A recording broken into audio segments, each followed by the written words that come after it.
સૌપ્રથમ તો હું આજે રાજકોટ મહાનગર ખાતે ભારતીય જનતા પાર્ટી કાર્યાલય કમલમ ખાતે રાજકોટ મહાનગરના સૌ કાર્યકર્તાઓની શુભેચ્છા મુલાકાત પરિચયાત્મક બેઠક સંગઠનાત્મક બેઠક માટે આવ્યો છું. યુવા મોરચાના કાર્યકર્તાઓ ખૂબ ભાવથી અને પ્રેમથી સ્વાગત કર્યું છે.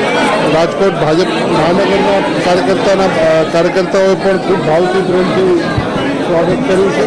અને આજે આખો દિવસ સૌ વિવિધ શ્રેણીના બેઠકો વિવિધ શ્રેણીની અંદર અલગ અલગ તબક્કાની અંદર કાર્યકર્તાઓ સાથે વડીલો સાથે બધા સાથે એક બેઠકનું આયોજન કર્યું છે અને આ એક સહજ પ્રક્રિયાનો ભાગ છે.